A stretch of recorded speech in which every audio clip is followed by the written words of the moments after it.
TV news में आपका स्वागत है। मैं हूं स्तुति और आइए एक नजर डालते हैं शहर की प्रमुख सुर्खियों पर। कांग्रेस के जिला महासचिव एनडी तिवारी की हत्या के बाद कांग्रेस प्रदेश अध्यक्ष सहित अन्य कांग्रेस जन अखरी स्थित पहुंचे आवास, परिजनों से की मुलाकात। नक्सली हमले में शहीद जवान धर्मदेव कुमार के पार्थिव शरीर को लाया गया मणिकर्णिका घाट, जहां उनके पिता ने दी मुखाग्नि।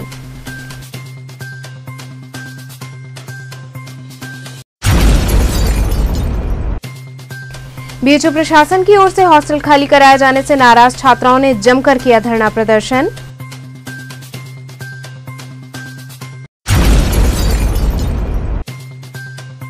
और रामनगर स्थित भीटी के समक्ष कूड़े के ढेर में लगी भीषण आग।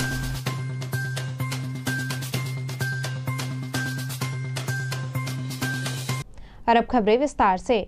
कांग्रेस के जिला महासचिव एनडी तिवारी की हत्या के बाद कांग्रेस प्रदेश अध्यक्ष सहित अन्य कांग्रेस जन अखरी स्थित आवास पर परिजनों से मिलने पहुंचे। जिला कांग्रेस कमेटी के महासचिव व वरिष्ठ पत्रकार नारायण दत्त तिवारी की कुछ बदमाशों ने सोमवार की रात ताबड़तोड़ गोलियां बरसाकर हत्या कर दी। बुधवार को उत्तर प्रदेश कांग्रेस कमेटी के अध्यक्ष अजय कुमार लल्लू, पूर्व विधायक अजय राय, पूर्व सांसद राजेश मिश्रा सहित कई कांग्रेस जन रोहनिया थाना अंतर्गत अखरी गांव स्थित नारायण दत्त तिवारी के आवास पहुंचे। इस दौरान कांग्रेस जनों ने परिवार के लोगों से बात की और उन्हें अपनी संवेदना प्रकट की। वहीं प्रदेश अध्यक्ष अजय कुमार लल्लू ने कहा कि पार्टी की अपूर्णीय क्षति हुई है। उनका कहना था कि अपराधियों ने बेखौफ होकर घटना को अंजाम दिया। पिछले दिनों में एनडी तिवारी ने लिखित रूप से सुरक्षा की मांग की थी। उन्हें खतरा महसूस हो रहा था, उसे उन्होंने अधिकारियों को बताया था। उन्होंने कहा कि पूरी कांग्रेस पार्टी उनके परिवार के साथ है। जिन लोगों ने घटना कारित की है उसे सजा दिलाएंगे और यदि सरकार कार्रवाई नहीं करती है तो सड़क पर संघर्ष करेंगे। उन्होंने कहा कि अपने साथी को न्याय दिलाने हेतु महादेव की धरती पर मजबूती से लड़ाई लड़ेंगे और शासन प्रशासन को घेरेंगे। उन्होंने कहा कि वह इस मुद्दे को सदन में भी उठाएंगे। इस दौरान जिला अध्यक्ष राजेश्वर पटेल, महानगर अध्यक्ष राघवेंद्र चौबे, पूर्व जिला अध्यक्ष प्रजानाथ शर्मा सहित कई कांग्रेस जन मौजूद रहे। और इसका न्याय मिलने की उम्मीद नहीं है। पैसे पे कुछ भी हम करा सकते हैं। तो जब तक हमें कोई अच्छी एजेंसी से मेरी जांच नहीं तब तक दूध का दूध पानी का पानी नहीं हो सकता। मामला दर्ज है। आज वाराणसी में दौरा है, 3 जगह जाना है। कहाँ? एनडी तिवारी जी हमारे पारिवारिक सदस्य थे। पार्टी की अपूर्णीय क्षति हुई है। उन्होंने समूचा समय कांग्रेस पार्टी को दिया है। जिस तरह अपराधी बेखौफ होकर घटनाओं को अंजाम दिए हैं, पिछले समयों में भी श्री एनडी तिवारी जी ने लिखित एप्लीकेशन देकर सुरक्षा की गुहार की मांग की थी। परिवार वालों ने बताया कि पिछले समयों में जो भी संबंधित अधिकारी थे, पुलिस के आला अफसर थे, उनसे मिलकर पूरे अपने जो उनको खतरा था और जो उन्हें बराबर महसूस हो रहा था उसके बारे में अधिकारियों को बताने का काम किया था। कांग्रेस पार्टी पूरी तरह श्री एनडी तिवारी जी के परिवार के साथ खड़ी है, संवेदना व्यक्त करती है। जिन लोगों ने यह घटना किया है, अगर प्रशासन जल्द उनकी गिरफ्तारी नहीं करती है, कांग्रेस पार्टी सड़क पर भी संघर्ष करेगी। अपने साथी को न्याय दिलाने के लिए किसी हद तक जाने के लिए तैयार रहेगी। सदन में भी उठाऊंगा यह मुद्दा और जब तक इनको न्याय नहीं मिल जाता, बनारस की धरती, महादेव की धरती पर लड़ाई लड़ेंगे हम लोग और मजबूती से प्रशासनिक और सरकार को घेरने का काम। कानून व्यवस्था की बात की जाए तो किस तरह देख रहे हैं? आए दिन हत्याएं हो रही हैं, प्रधानमंत्री संसदीय क्षेत्र है, फिर भी देखिए उत्तर प्रदेश में जंगल राज है, माफिया राज है। 3 दिन में बनारस में 9 घटनाएं, बनारस के अगल बगल के जनपदों में 9 घटनाएं हुई। हत्या, लूट, मथुरा की घटना आपने देखा, किस तरह एक बस को बंधक बनाकर लूटा गया, संपूर्ण यात्रियों को। आपने मेरठ में एक बेटी के साथ किस तरह की घटना हुई, आगरा में किस तरह घटना हुई, रोहनिया में हुई और आज भी रोहनिया में हुई, और एक मौर्य परिवार के चाकू मारकर उनकी भी हत्या हुई। तो उत्तर प्रदेश में जंगल राज है। अभी मुख्यमंत्री और पूरी सरकार प्रचार में दूसरे प्रदेशों में व्यस्त है। सरकार पूरी तरह मुखदर्शक बनी हुई, अपराधियों को संरक्षण दे रही है, कानून व्यवस्था फेल हो चुका है, जंगल राज में उत्तर प्रदेश तब्दील हो चुका है। कांग्रेस पार्टी लगातार जंगल राज के खिलाफ सड़कों पर संघर्ष करेगी। 3 दिन हो गया अब तक इस मामले में कोई गिरफ्तारी नहीं हुई है और परिवार के लोग को ये संतुष्ट नहीं है पुलिस की प्रक्रिया से। क्या कोई इसकी जांच अलग से? निश्चित तौर से पूरी पार्टी इनके साथ खड़ी है। हमने अपने परिवार के सदस्य को खोया, परिवार के लोगों के साथ हम खड़े हैं न्याय की लड़ाई के लिए। जब तक अपराधी गिरफ्तार नहीं हो जाता, हम लोगों ने एक रणनीति बनाई है। हमारे तमाम पार्टी के वरिष्ठ नेता लोग कल आईजी और कमिश्नर से मिलेंगे। डीजीपी और मुख्यमंत्री से स्वतः अपने पदाधिकारियों के माध्यम से और स्वतः पत्र लिखकर मैं उनसे इनके सुरक्षा की गुहार और अपराधियों को पकड़ने की मांग करूंगा। अगर 2 से 3 दिन के अंदर अपराधियों को पकड़ा नहीं गया, यहाँ सड़क पर लड़ेंगे और मजबूती से लड़ेंगे जब तक वो अपराधी पकड़े नहीं जाते। नक्सली हमले में शहीद जवान धर्मदेव कुमार के पार्थिव शरीर को मणिकर्णिका घाट लाया गया, जहां उनके पिता ने मुखाग्नि दी। छत्तीसगढ़ में नक्सली हमले में चंदौली के शहीद को अंतिम विदाई देने के लिए जन सैलाब उमड़ पड़ा। सीआरपीएफ जवान धर्मदेव कुमार का तिरंगे में लिपटा पार्थिव शरीर मंगलवार की सुबह ठिकहा गांव पहुंचा। वहां से पार्थिव शरीर मणिकर्णिका घाट के लिए रवाना हुआ। आपको बता दें कि चंदौली के साहबगंज ब्लॉक के ठिकहा गांव निवासी रामाश्रय गुप्ता के पुत्र धर्मदेव कुमार रविवार को छत्तीसगढ़ के बीजापुर में हुए नक्सली मुठभेड़ में शहीद हो गए थे। राजकीय सम्मान के साथ शहीद का पार्थिव शरीर ठिकहा गांव के पैतृक आवास पर लाया गया। इस दौरान सीआरपीएफ जवानों ने शहीद को गार्ड ऑफ ऑनर दिया। वहीं शाम में शहीद का पार्थिव शरीर मणिकर्णिका घाट लाया गया, जहां सम्मानपूर्वक सभी ने शहीद को नमन किया। इसके बाद पिता रामाश्रय गुप्ता ने मुखाग्नि दी और उनका पार्थिव शरीर पंचतत्व में विलीन हो गया।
आप लोग सभी को पता है, मीडिया में इतने दिन से चल रहा है, ये बीजापुर के तरेम डिस्ट्रिक्ट में तरेम एरिया में मुठभेड़ हुई थी, जिसके फलस्वरूप हमारे 22 जवान शहीद हुए थे।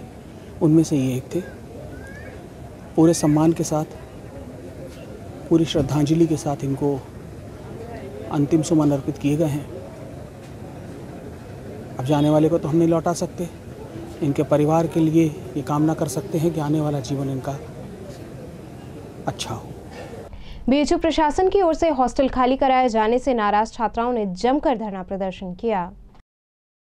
दर्जनों की संख्या में बीएचयू की छात्राओं ने जमकर विरोध प्रदर्शन और धरना दिया। कोरोना संक्रमण के बढ़ते मामलों के चलते उच्च शिक्षण संस्थानों में पढ़ रहे छात्र छात्राओं को काफी दिक्कत का सामना करना पड़ रहा है। बीएचयू प्रशासन की ओर से हॉस्टल में रुके छात्र छात्राओं को हॉस्टल छोड़ने की शुरू की गई कवायद से नाराज दर्जनों छात्राओं ने छात्रा अधिष्ठाता कार्यालय के बाहर बैठकर जमकर विरोध प्रदर्शन किया। धरने पर बैठी त्रिवेणी संकुल गोमती छात्रावास की छात्राओं का कहना था कि वो सभी छात्राएं या तो पीजी सेकेंड ईयर की हैं या फिर शोध छात्राएं हैं और बार बार हॉस्टल खाली कराए जाने के चलते उनका शैक्षणिक जीवन और भविष्य अंधकारमय होता जा रहा है और हॉस्टल खाली कर देने के बाद वो सभी पढ़ाई से वंचित हो जाएंगी। इसी को लेकर धरना प्रदर्शन कर रही हैं। उन्होंने ये भी बताया कि कल बीएचयू की ओर से जारी एडवाइजरी में छात्र छात्राओं से हॉस्टल खाली करने के संबंध में सुझाव दिया गया था, न कि हॉस्टल खाली करने की बात कही गई थी, जबकि उनसे हॉस्टल खाली कराया जाना शुरू कर दिया गया है। जी, हमारी मांगे ये है कि छात्र अधिष्ठाता केंद्र यहाँ पर हम आज आए हुए हैं और हमारा यह छात्र अधिष्ठाता महोदय से निवेदन है कि वह बाहर आए, हमारी मांगों को सुने और यह आश्वासन दे कि हमें किसी भी कीमत पर हॉस्टल खाली नहीं कराया जाएगा। त्रिवेणी संकुल में जो सबसे बड़ा हॉस्टल है गोमती छात्रावास, उसमें कल रात में बीएचयू प्रशासन की ओर से एडवाइजरी जारी की गई थी कि सभी को छात्रावास खाली करने का सुझाव दिया जा रहा है, लेकिन हमारे यहाँ पर वार्डन तो नहीं है, जो हाउस कीपर हैं उनका ये कहना है कि आप लोग नो ड्यूज कराइए और तुरंत हॉस्टल खाली करके जाइए। अब किसी भी विश्वविद्यालय में जो हम परास्नातक द्वितीय वर्ष के छात्रा यहाँ रह रहे हैं, साथ में हमारे रिसर्च स्कॉलर्स भी हैं, उनको पीएचडी लिखने में और जो अपना 1.5 साल पूरा बर्बाद कर चुका है कोरोना काल में, उसके लिए 2 महीने ये कितने महत्वपूर्ण है ये बीएचयू प्रशासन को समझ में नहीं आ रहा है और अकारण छात्राओं को बाहर का रास्ता दिखाया जा रहा है। हम सभी छात्राओं के लिए ये इस समय संभव नहीं है कि हम किसी भी परिस्थिति में हॉस्टल को खाली करके बीएचयू से बाहर जा सके। रामनगर स्थित भीटी के समक्ष कूड़े के ढेर में भीषण आग लग गई। रामनगर भीटी के पास कूड़े के ढेर में आग लगने की सूचना मिलने पर फायर ब्रिगेड की टीम मौके पर पहुंचकर आग बुझाने में लग गई। किसी तरह आग पर काबू पाने का प्रयास किया गया पर आग पूरी तरह बुझ नहीं पाई, जिसके बाद फायर ब्रिगेड टीम ने बड़ी फायर ब्रिगेड गाड़ी भेजने का फैसला लिया। वहीं पर स्थानीय लोगों का कहना है कि अगर आग पर काबू नहीं पाया गया तो वह काफी भयावह रूप ले सकती है। वहां उपस्थित लोगों ने घटना के बारे में बताया कि भीटी एरिया में लगभग 2 बीघा से ज्यादा जमीन पर कूड़ा फेंका जाता है, जिससे भीषण गर्मी में अज्ञात कारणों से आग लग गई। रेड क्रॉस सोसाइटी द्वारा भेलूपुर स्थित स्वामी विवेकानंद स्मारक राजकीय चिकित्सालय में कोरोना टीकाकरण शिविर लगाया गया। भेलूपुर स्थित स्वामी विवेकानंद स्मारक राजकीय चिकित्सालय में इंडियन रेड क्रॉस सोसाइटी द्वारा जिलाधिकारी के निर्देश पर बढ़ रहे कोरोना जैसी गंभीर बीमारियों को देखते हुए टीकाकरण शिविर लगाया गया, जिसमें रेड क्रॉस सोसाइटी के लगभग 85 लोगों ने हिस्सा लिया। इस अवसर पर डॉक्टर संजय राय, विजय शाह, वेदमूर्ति शास्त्री, शंकर मुखर्जी इत्यादि संस्था के अन्य लोग उपस्थित रहे। जहां एक ओर इस गंभीर बीमारी से सरकार सबको बचने के लिए टीकाकरण करवा रही है, वहीं दूसरी ओर सरकार की गाइडलाइन की पूरी तरह से धज्जियां उड़ाई जा रही हैं। लोग एक दूसरे पर गिरते पड़ते नजर आ रहे हैं और न ही सोशल डिस्टेंसिंग का पालन किया जा रहा है। लाइन में इस तरह से लगना बीमारी को दावत देने जैसी स्थिति हो गई है। अस्पतालों में कम कर्मचारियों की संख्या होने के बावजूद भी लंबी लाइन लगाकर रजिस्ट्रेशन तो कर दिया जा रहा है, लेकिन वैक्सीन लगाने वाले मात्र 1 या 2 लोग उपस्थित हैं। ऐसे में भीड़ होना स्वाभाविक है।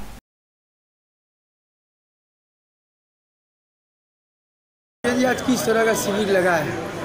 कोविड का जो दूसरा दौर इस समय देश के अंदर फैला हुआ है और उसकी जो स्थिति है और जो भयावह स्थिति है, उससे हम काशीवासी काफ़ी मर्माहत हैं और हम काशीवासियों का दायित्व भी बनता है कि इस महामारी के दौर में बढ़ते हुए से जो कोविड का जो दूसरा चरण चल रहा है, इसमें हम गंभीरता से नहीं ले रहे हैं और काफ़ी गंभीर होकर हमको इसके बारे में उसके सोचना चाहिए।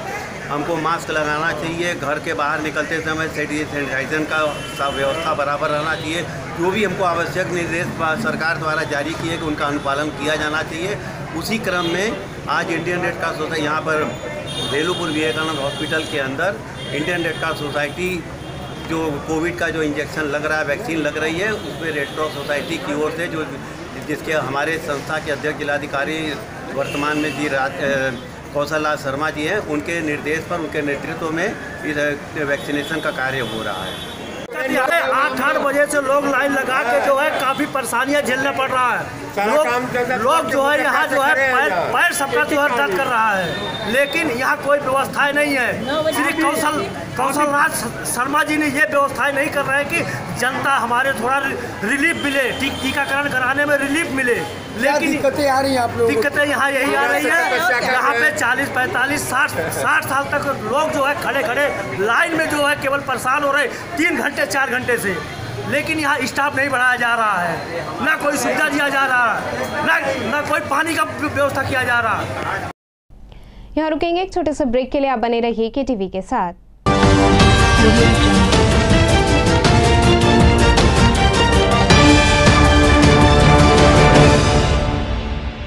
खबरों से जुड़े रहने के लिए हमारे चैनल KTV वाराणसी को सब्सक्राइब करें और लेटेस्ट अपडेट्स के लिए बेल आइकन को प्रेस करें।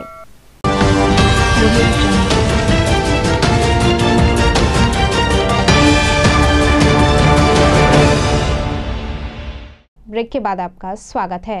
बिना मास्क के सड़कों पर निकलने वाले ई-रिक्शा चालकों के चालान काटे गए।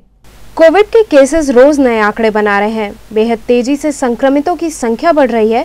शासन प्रशासन लगातार लोगों से कोविड गाइडलाइन का पालन करने के लिए कह रहे हैं, लेकिन लोगों की लापरवाही खत्म होने का नाम ही नहीं ले रही है। लोगों को मास्क लगाना अति आवश्यक किया गया है, फिर भी कुछ लोग बेखौफ सड़क पर बिना मास्क के घूमते दिख जाएंगे। ऐसे लोगों पर नकेल कसने के लिए प्रशासन ने सख्ती बरतनी शुरू कर दी है। लक्सा क्षेत्र में चेकिंग अभियान चलाया गया और बिना मास्क पहनने वाले लोगों के चालान काटे गए। पुलिस ने लोगों को हिदायत दी कि यदि अब भी वो मास्क का प्रयोग नहीं करते हैं तो उन पर सख्त कार्रवाई की जाएगी। क्या करते हैं? यही गाड़ी चलाते हैं। अब चालान कटा, क्यों चालान कटा? ये मास्क लगाता है। मास्क तो मास्क आपको पहनना चाहिए ना। लिए थे, फिर बोले सर लिए हैं तो वो लोग काट दिए। कितने चालान कटा? 100 रुपये। विश्व स्वास्थ्य दिवस पर JCI काशी शिवा द्वारा निःशुल्क शुगर जांच शिविर लगाया गया। JCI काशी शिवा संस्था द्वारा विश्व स्वास्थ्य दिवस के अवसर पर नाटिमली भरत मिलाप कॉलोनी में स्थित पार्क में एक निःशुल्क शुगर जांच शिविर का आयोजन किया गया। वहां उपस्थित पार्क में टहलने वाले एवं कॉलोनी के वासियों ने निःशुल्क शुगर जांच शिविर में अपना चेकअप कराया। कार्यक्रम में मुख्य रूप से संजीव खत्री, पंकज नागवंशी, रवि प्रकाश गुप्ता, अनिल पांडे इत्यादि लोग उपस्थित रहे। चूँकि आज वर्ल्ड हेल्थ डे है तो इस दिन डायबिटिक चेकअप कैंप हम लोगों ने लगाया है, क्योंकि मधुमेह और डायबिटीज़ जिसको कहते हैं कि ये बहुत तेज़ी से फैल रहा है और इम्यूनिटी को कमज़ोर कर रहा है। तो कोरोना की लड़ाई में हमें ये भी देखना है कि अपनी इम्यूनिटी मजबूत करनी है तो अपने डायबिटीज़ को भी कंट्रोल करना पड़ेगा। इसलिए ये कैंप लगाया गया ताकि लोग लाभान्वित हों और अपना इलाज प्रॉपर कर सके, जानकारी के अभाव में दिक्कत ना हो उनको। यही इसीलिए हम लोग का ये कैंप लगाया है। यहाँ किस तरह का ये शिविर लगाया गया है? यह आज वर्ल्ड हेल्थ डे है, जिसमें हम लोग शुगर चेकअप का फ्री कैंप लगाए हुए हैं। इसमें हम लोग फ्री में जो है सारे लोगों का शुगर का चेकअप कर रहे हैं। कहाँ लगाया गया है ये? नाटिमली भरत मिलाप पार्क के पास लगाया गया है। इस तरह के शिविर लगाने का उद्देश्य क्या है? अपने स्वास्थ्य के प्रति लोग जागरूक हों और अपने स्वास्थ्य को ध्यान में रखें। और जिस तरह से कोरोना चल रहा है, इसमें अपने स्वास्थ्य के बारे में जानकारी लेना जरूरी है कि हमें शुगर है, रवि प्रकाश है। उसके आधार पर अपने शरीर को हम लोग स्वस्थ कैसे बना सकते हैं, उसके बारे में जो है। अर्दिली बाजार क्षेत्र में ट्रांसफार्मर में आग लग गई। अर्दिली बाजार स्थित महावीर मंदिर रोड पर ट्रांसफार्मर में अचानक आग लग गई। देखते ही देखते पूरा ट्रांसफार्मर धू कर जलने लगा और भयंकर धुआं उठने लगा। वहीं आग लगने से आसपास के दुकानदारों में हड़कंप मच गया। मैदागिन स्थित पराड़कर भवन में श्री चंद्रशेखर फाउंडेशन द्वारा एक प्रेस वार्ता आयोजित की गई। पत्रकारों से मुखातिब होते हुए श्री चंद्रशेखर फाउंडेशन के अध्यक्ष हिमांशु सिंह एवं यूथ फाउंडेशन के अध्यक्ष धीरज राय ने बताया कि सारनाथ में आगामी 17 अप्रैल को भारत के पूर्व प्रधानमंत्री स्वर्गीय चंद्रशेखर सिंह की जयंती मनाई जाएगी।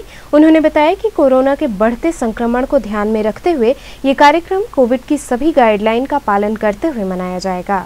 सर, आज यहाँ पे पराड़कर भवन में किस तरह की प्रेस वार्ता रखे हैं, क्या उसका उद्देश्य है? आज पत्रकार वार्ता थी और हम लोगों के सर्वमान्य नेता, देश के पूर्व प्रधानमंत्री स्वर्गीय चंद्रशेखर जी की पुण्यतिथि 17 अप्रैल को शक्तिपीठ सारनाथ में मनाई जा रही है, जिस संदर्भ में मैं चंद्रशेखर फाउंडेशन के सभी पदाधिकारियों को, सभी सदस्यों से आह्वान करने के लिए पत्रकार वार्ता बुलाया था कि जो सुदूर के राज्यों के हैं, राजस्थान के हैं, बंगाल के हैं, उत्तराखंड के हैं, वो लोग उन्हीं प्रदेशों में ही चंद्रशेखर जी की तैल चित्र रख के पुष्प अर्पित करके श्रद्धा सुमन अर्पित करें और रक्तदान और पर्यावरण को बचाने के लिए पौधारोपण करें।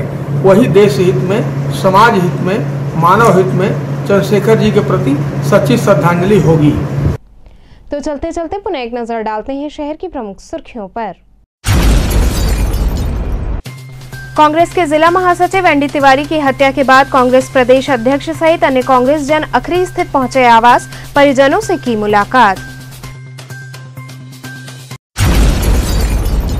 नक्सली हमले में शहीद जवान धर्मदेव कुमार के पार्थिव शरीर को लाया गया मणिकर्णिका घाट, जहां उनके पिता ने दी मुखाग्नि।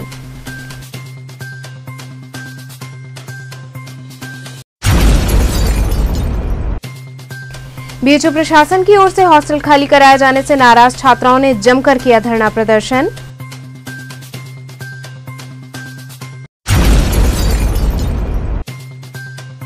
और रामनगर स्थित भीटी के समक्ष कूड़े के ढेर में लगी भीषण आग।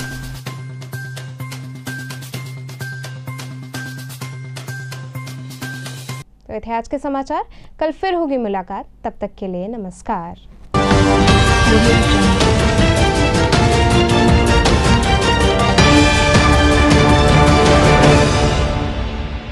खबरों से जुड़े रहने के लिए हमारे चैनल KTV वाराणसी को सब्सक्राइब करें और लेटेस्ट अपडेट्स के लिए बेल आइकन को प्रेस करें।